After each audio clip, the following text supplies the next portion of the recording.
Sudden fall बाजार में देखी है, ऑलमोस्ट ऐसा लग रहा है कि 17,800 के लेवल रिविजिट कर जाएंगे जो हमने 2 हफ्ते पहले देखे थे, और दिल दहला देने वाली फॉल नजर आई।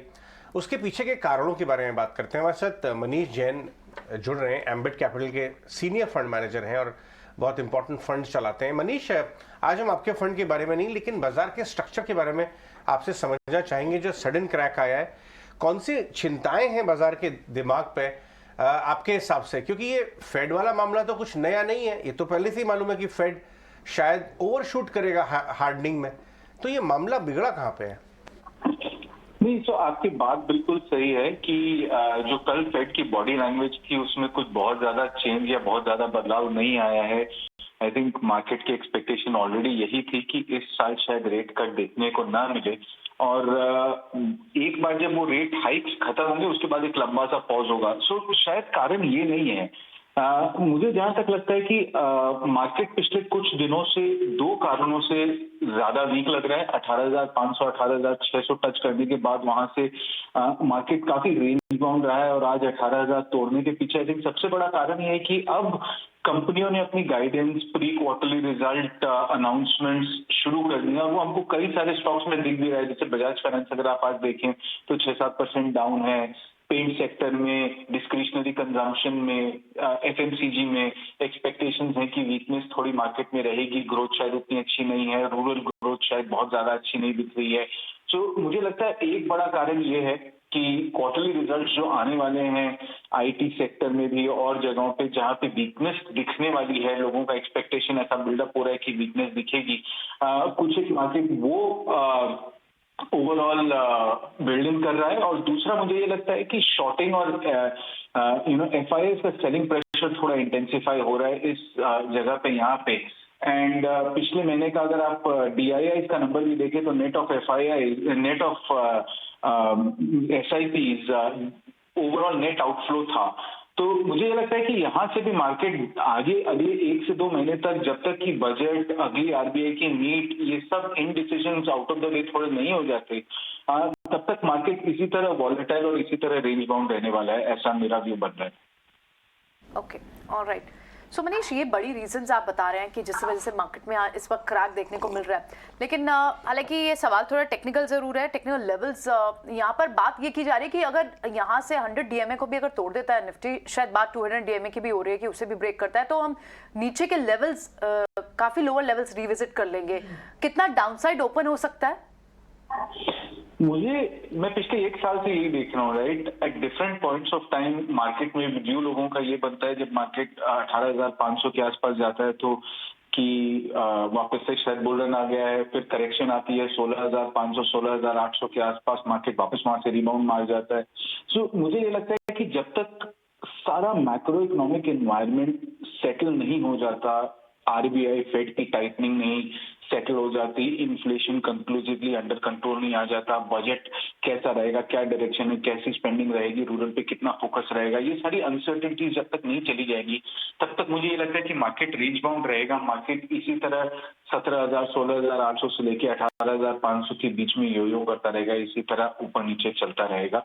बहुत ज्यादा incrementally in the next 1 to 2 months मुझे यहाँ से रिटर्न बनता नहीं दिख रहा है। But at the same time as an investor मैं ये समझता हूँ कि यहाँ से अगला 1 साल मुझे बहुत अच्छा लगता है। फंडामेंटली इकोनॉमी बड़ी स्ट्रांग है। अगले साल भी FY24 में हम 6% प्लस जीडीपी ग्रोथ रेट करेंगे। निफ्टी की अर्निंग एक्सपेक्टेशन 15% के आसपास है।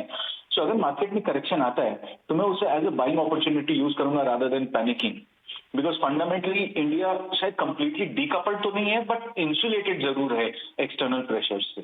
जी, गुड आफ्टरनून मनीष, ये सही कहा आपने, रेंज बाउंड है इस वक्त और गिरावट ज्यादा हावी हो रही है, और जब गिरावट बाजार में हावी होती है डिफेंसिव्स की तरफ मुड़ते हैं लोग, और ऐसा ही हो भी रहा है। अगर आप देखें Nifty FMCG, Nifty pharma space है जो कि टॉप सेक्टोरल इंडिसेस इस वक्त नजर आ रहे हैं। क्या डिफेंसिव की तरफ बढ़ने की आप राय देंगे, और साथ ही ग्रोथ वर्सेस वैल्यू में आपकी नजर कहाँ होगी? पिछले साल जो आपने कहा वो जरूर हुआ था। और वो हमें PSU bank versus private sector banks के परफॉर्मेंस में भी दिखता है।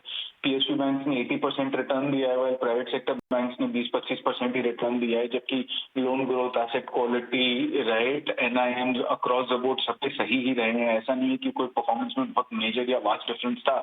सो मार्केट का डिफेंसिवनेस नजर आता है, और उसके पीछे सबसे बड़ा कारण मुझे जो समझ में आता है वो ये कि जब एफआईआई बेचते हैं तो वो ग्रोथ ओरिएंटेड स्टॉक्स बेचते हैं, और जब डीआईआई खरीदते हैं तो वो वैल्यू ओरिएंटेड स्टॉक्स खरीदते हैं, और शायद यही पिछले साल हुआ था। बट मैं वैल्यू या ग्रोथ का पैराडाइम अलग अलग नहीं समझता, बट मुझे ये समझ में आता है कि एज एन इन्वेस्टर आपको ग्रोथ एट रीजनेबल प्राइस देखना चाहिए। सो कंपनियां जहां पे प्रॉफिट ग्रोथ है एंड वो अभी स्टॉक प्राइस में बिल्ट इन नहीं है, उस टाइप के स्टॉक देखने चाहिए। सो कहीं ना कहीं आपको ग्रोथ और वैल्यू को बैलेंस करना पड़ेगा, बिकॉज रिमेंबर वैल्यू बाइंग हमेशा सिक्लिकल होती है। ये एक क्वार्टर में खत्म हो जाएगी, फोकस ग्रोथ के ऊपर वापस आ जाएगा जैसा ये एफआईआई का इनफ्लो वापस इंडिया में आना शुरू होगा। सो मैं consistently over long term value buyer नहीं हूँ, बट मैं वैल्यू और ग्रोथ का बैलेंस्ड बायर रहूंगा हमेशा।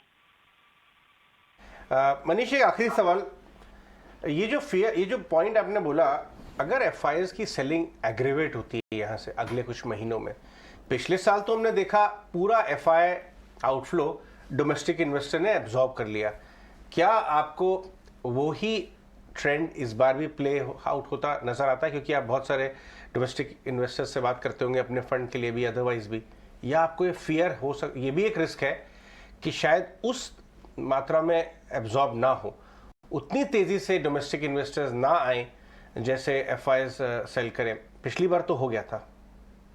जी अजय, मैं आपकी बात से एग्री करता हूँ थोड़ा बहुत कि इस साल डीआईआई का इनफ्लो म्यूटेड रहेगा, और ये हमें नंबर्स में भी दिख रहा है, राइट। अगर नेट ऑफ एसआईपी जब आप देखें तो महीने दर महीने हर महीने इक्विटी आउटफ्लो म्यूचुअल फंड से बढ़ता चला जा रहा है, राइट। और उसके पीछे सबसे बड़ा कारण ये है कि मार्केट में पिछले 12 महीनों से किसी रिटेल इन्वेस्टर का रिटर्न बना नहीं है, बल्कि at the same time debt markets में, फिक्स्ड इनकम में और बैंक एफडीज में भी यील्ड्स ऊपर चले गए हैं। सो लोगों को शायद वहां पे ज्यादा रुझान दिख रहा है, मनी फ्लो वहां पे अमूमन दिख रहा है। But at the same time मेरा ये मानना है कि अगर आप चाइना की सिचुएशन देखें, अगर आप यूएस की सिचुएशन देखें और यूरोप की सिचुएशन देखें, जैसे ही टाइटनिंग से पॉज आता है, अगले 1 से 2 महीने थोड़े वॉलेटाइल रह सकते हैं, बट उसके बाद जैसे ही मामला सारा सेटल होता है, जैसे ही पॉज आता है एक रेट हाइक में, मैं ये एक्सपेक्ट जरूर करूंगा कि एफआईआई इंडिया में वापस आएंगे, और जो शेयर इमर्जिंग मार्केट्स में इंडिया का बड़ा है 7-8% से लेके 20% तक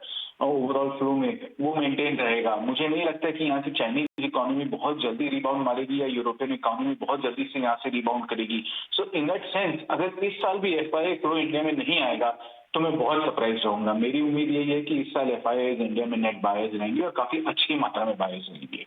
राइट, ठीक है Manish, thank you so much for this analysis. तो एफआईआईज इस साल बायर्स होने चाहिए, लेकिन अभी थोड़ी वॉलेटिलिटी अभी फिलहाल 1-2 महीने के लिए तो, और पूरे साल के लिए भी इनफैक्ट इस बार थोड़े चैलेंजेस जरूर रह सकते हैं। ग्लोबल हेडविंड्स अभी भी बनी हुई हैं। शुक्रिया इस सारे एनालिसिस के लिए।